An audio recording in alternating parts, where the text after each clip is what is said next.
ना उपाय से कहीं बेहतर है सावधानी।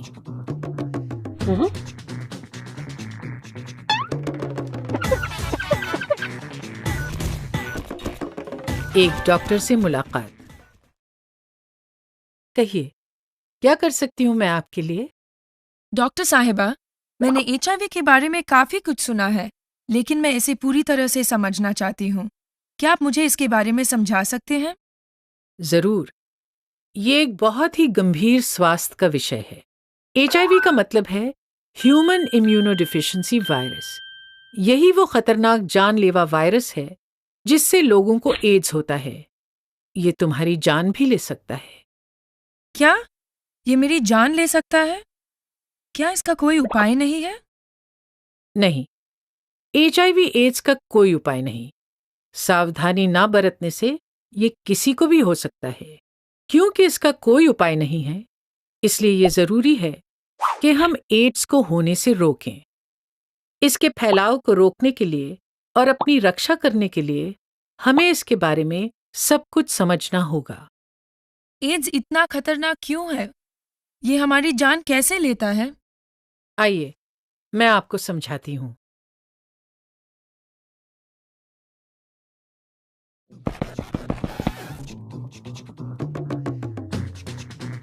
एड्स इतना खतरनाक क्यों है? हमारा शरीर एक देश के समान है। इस देश की सेना को हम इम्यून सिस्टम कहते हैं। जिस तरह हर देश की सेना दुश्मनों से उसकी रक्षा करती है,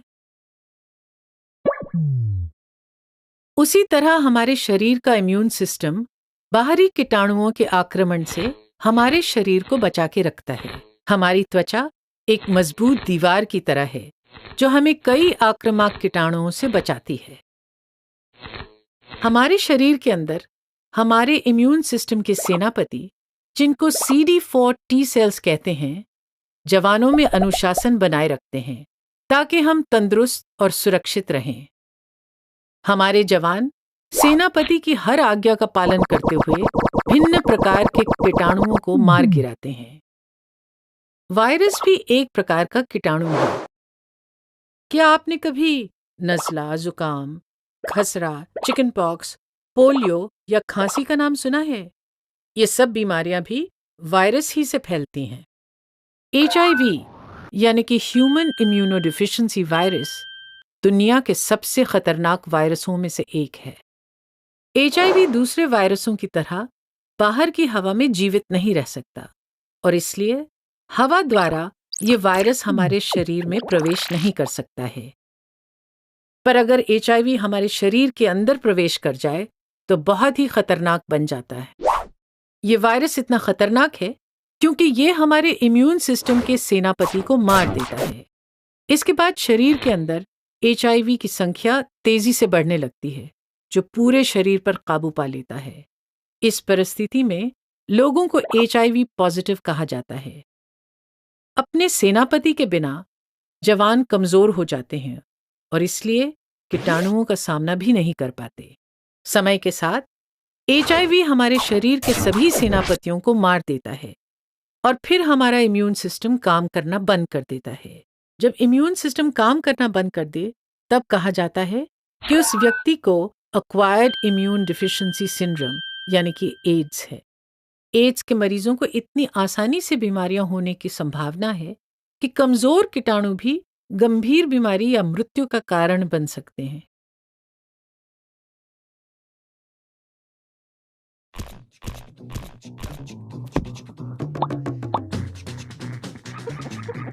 भारत में एड्स एक गंभीर समस्या। एचआईवी एड्स विश्व भर में एक गंभीर समस्या है। भारत दुनिया के उन देशों में से एक है जिनमें सबसे ज्यादा लोगों को एचआईवी एड्स है। ये आवश्यक है कि हमें इस बीमारी के बारे में पूरी जानकारी हो ताकि हम लोगों को इस बीमारी से बचाएं। एचआईवी एड्स किसी को भी हो सकता है, चाहे वो आदमी हो या औरत, लड़का हो या लड़की, अमीर हो या गरीब, हिंदू, मुसलमान, सिख हो या ईसाई। एड्स किसी को भी हो सकता है। भारत के 90% एचआईवी या एड्स के मरीज जानते तक नहीं हैं कि वो इससे पीड़ित हैं। आप और आपके संबंधियों को भी एड्स हो सकता है। इसलिए जरूरी है कि आप इस बीमारी से संबंधित हर तथ्य को ठीक तरह से समझें।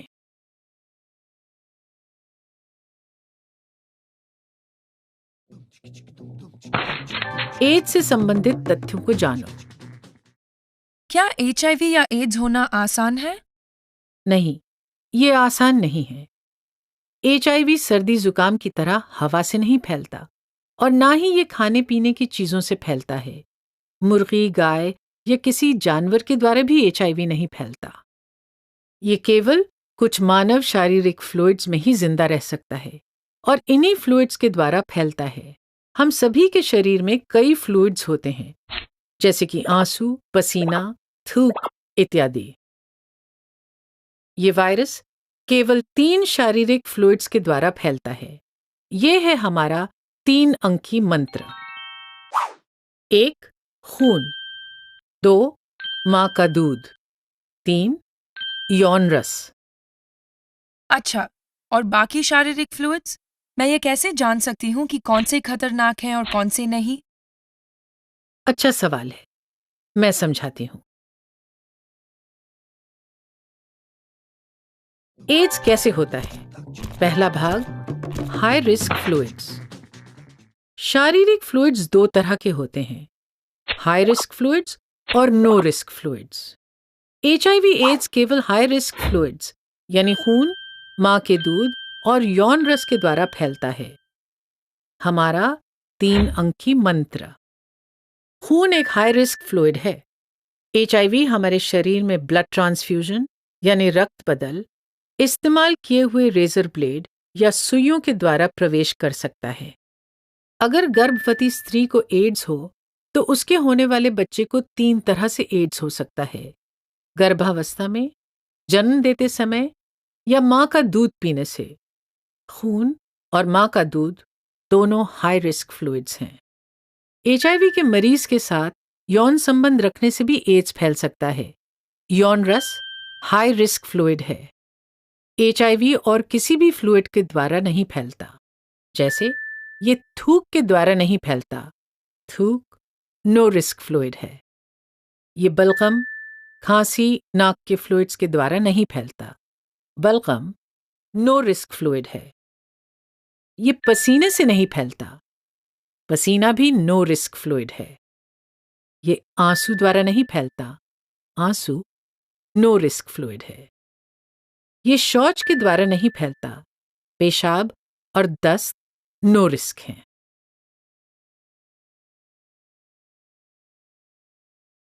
एड्स कैसे होता है? दूसरा भाग, डायरेक्ट ट्रांसफर।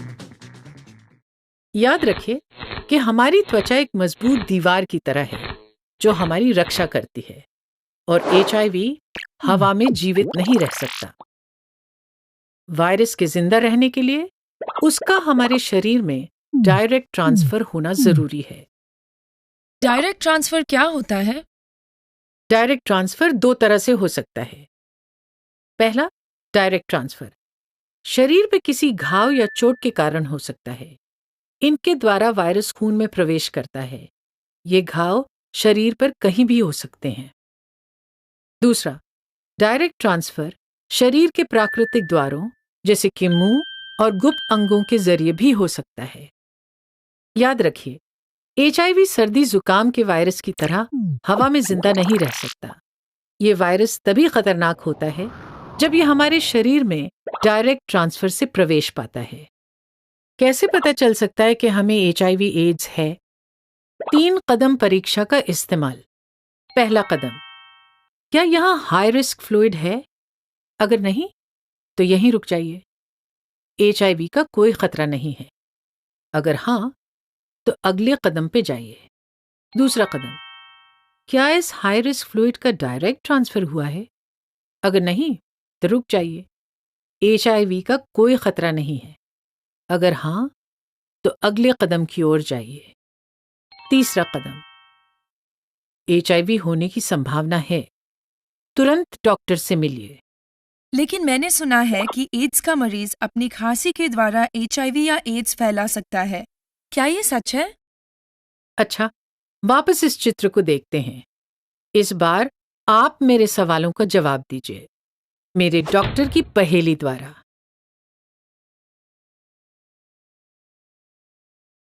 डॉक्टर की पहेली।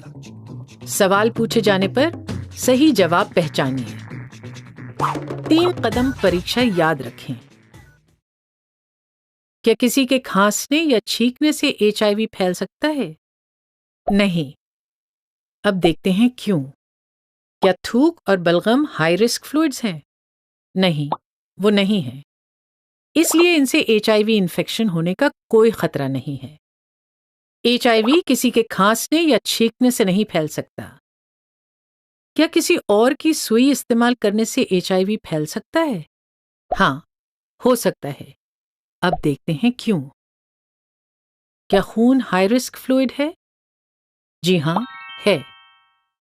क्या इसमें डायरेक्ट ट्रांसफर है? जी हाँ, है। इसलिए इससे एचआईवी इन्फेक्शन होने की संभावना है। तुरंत डॉक्टर से मिलिए। एचआईवी किसी दूसरे की सुई इस्तेमाल करने से फैल सकता है। क्या किसी से हाथ मिलाने से एचआईवी फैल सकता है? नहीं। अब देखते हैं क्यों। क्या त्वचा हाई रिस्क फ्लूइड है? नहीं, ये फ्लूइड ही नहीं है। इसलिए इससे एड्स होने का कोई खतरा नहीं है। एचआईवी किसी से हाथ मिलाने से नहीं फैल सकता। क्या शौचालय के जरिए एचआईवी फैल सकता है? नहीं। अब देखते हैं क्यों। क्या पेशाब और शौच हाई रिस्क फ्लूइड्स हैं? नहीं, वो नहीं है। इसलिए इनसे एड्स होने का कोई खतरा नहीं है। एचआईवी शौचालय के जरिए नहीं फैल सकता। क्या एचआईवी मुर्गी या गाय द्वारा फैल सकता है? नहीं। अब देखते हैं क्यों। हमें 3 कदम परीक्षा का इस्तेमाल करने की जरूरत नहीं है, क्योंकि एचआईवी जानवर या कीड़ों से नहीं, सिर्फ मनुष्य से फैल सकता है। इसलिए इससे एड्स नहीं हो सकता। एचआईवी जानवर या कीड़ों से नहीं, सिर्फ मनुष्य से फैल सकता है। क्या किसी से गले मिलने से एचआईवी फैल सकता है? नहीं।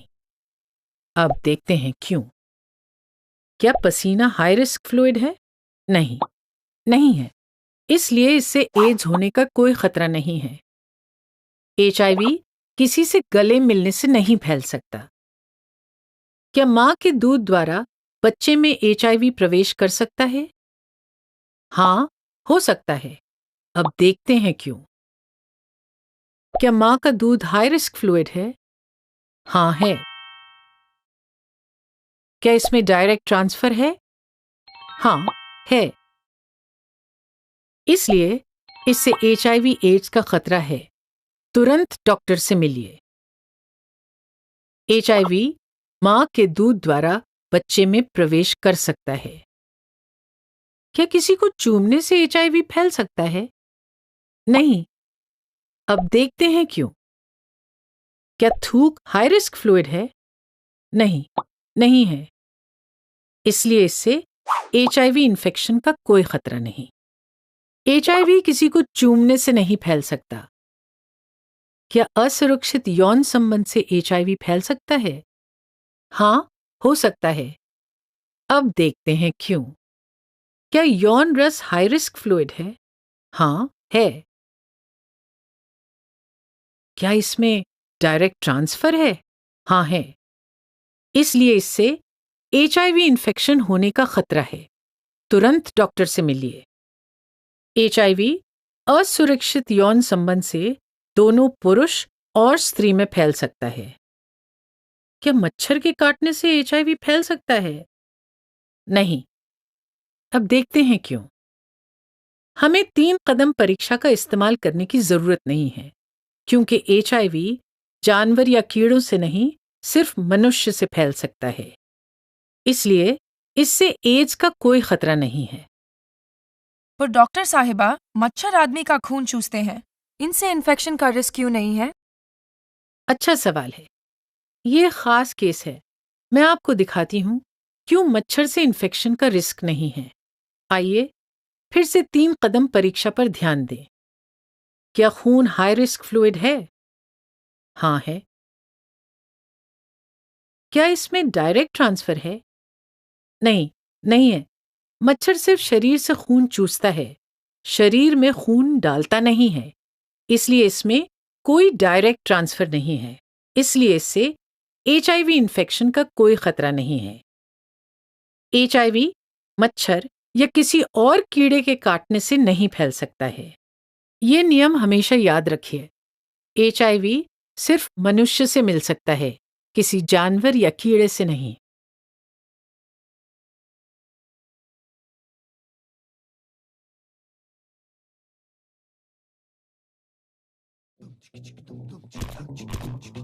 आंखें धोखा दे सकती हैं। आइए अब पहेली बुझाएं। क्या आप किसी को देखकर बता सकते हैं कि उन्हें HIV या एड्स है या नहीं? याद रखिए कि आंखें धोखा भी दे सकती हैं। आपको क्या लगता है, इनमें से किसको HIV या एड्स है?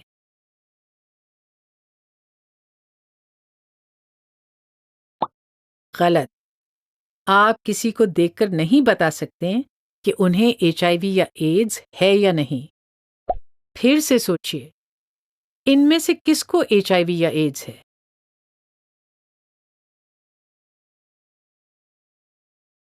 गलत। आप किसी को देखकर नहीं बता सकते हैं कि उन्हें HIV या एड्स है या नहीं। और एक बार, आपको क्या लगता है, इनमें से किसको HIV या एड्स है?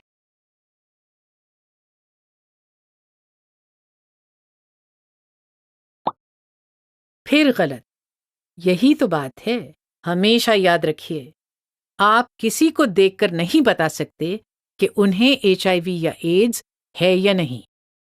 ऐसा बिल्कुल हो सकता है कि HIV एड्स का मरीज बिल्कुल तंदुरुस्त मालूम हो और एक साधारण व्यक्ति के जैसे काम करे। हो सकता है कि उसे खुद ही पता न हो कि वो मरीज है।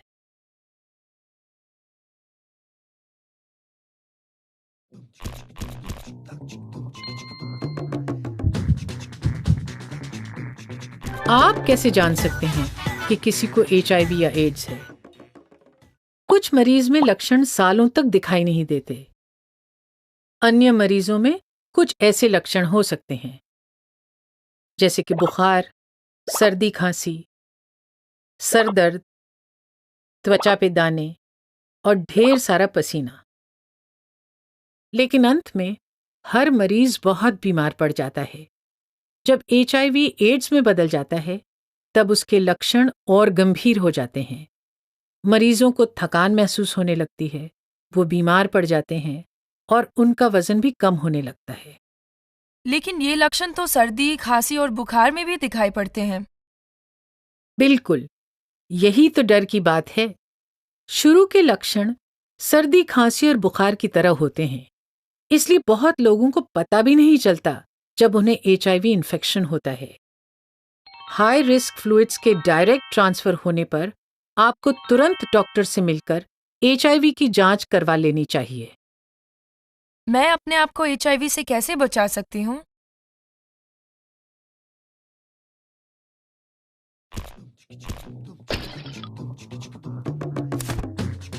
हम अपने आप को कैसे सुरक्षित रख सकते हैं?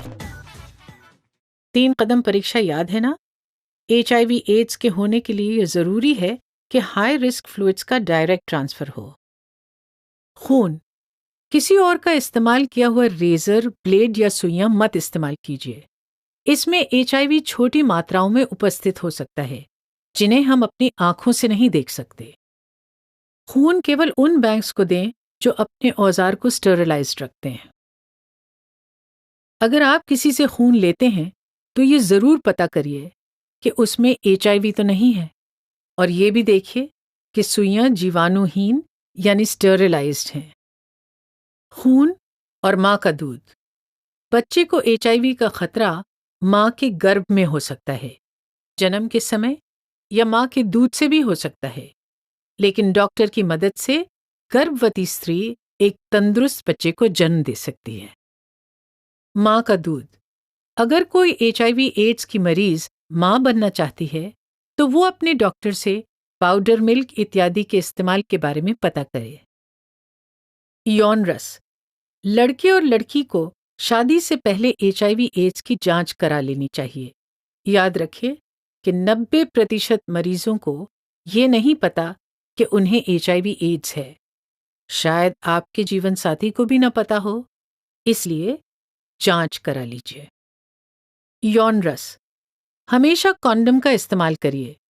अगर आप इसका ठीक तरह से इस्तेमाल करेंगे तो ये HIV का डायरेक्ट ट्रांसफर रोकने में मदद करता है। अगर बच्चा पैदा करने के लिए आप कॉन्डम का इस्तेमाल नहीं करना चाहते तो पहले HIV की जांच करवाइए। यौन रस। जितने ज्यादा लोगों से संबंध रखेंगे, HIV का खतरा उतना ही बढ़ता जाएगा। ये जरूर पता कीजिए कि सबने HIV की जांच करवाई है या नहीं।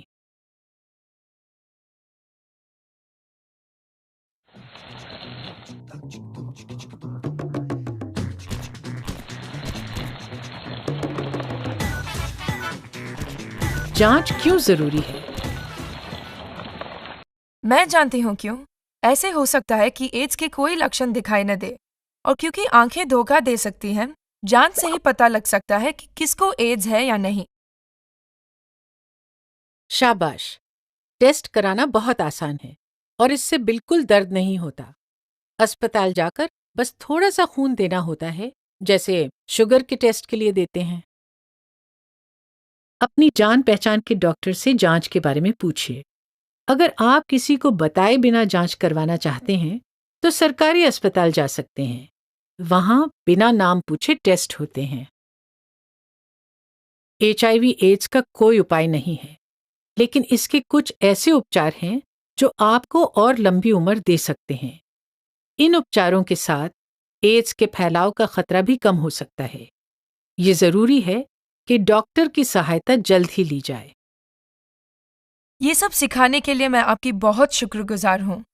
अब मैं ये जानना चाहती हूँ कि एड्स के फैलाव को रोकने के लिए मैं क्या कर सकती हूँ।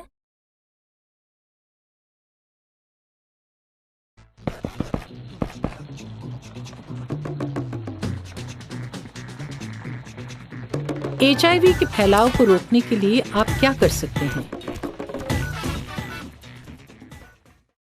नंबर 1, ये संदेश फैलाइए। अपने आप को बचाना आसान है। इस बीमारी के बारे में ठीक तरह समझिए और इसकी जानकारी अपने सब दोस्तों और परिवार वालों को भी दीजिए। नंबर 2, जांच करवाइए और औरों को भी जांच करवाने को उत्साहित कराइए। सावधानी पछतावे से बेहतर है। नंबर 3, आज के सही निर्णय का असर आपके स्वास्थ्य भविष्य पर होगा।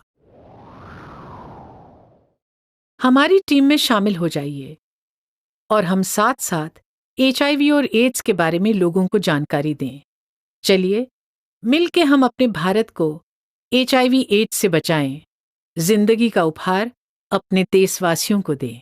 आइए हम सब साथ काम करें।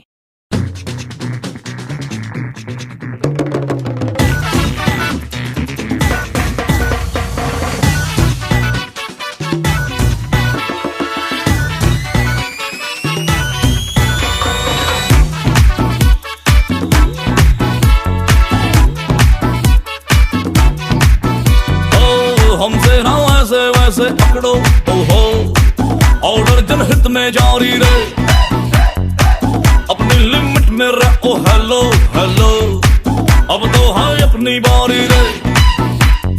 हमसे ना वैसे वैसे पकड़ो ओहो, ऑर्डर जनहित में जारी है, अपनी लिमिट में रहो। हेलो हेलो, अब तो है अपनी बारी रे। लिटिल बिट झटका जिसे दिया वो लटका, फेमस होने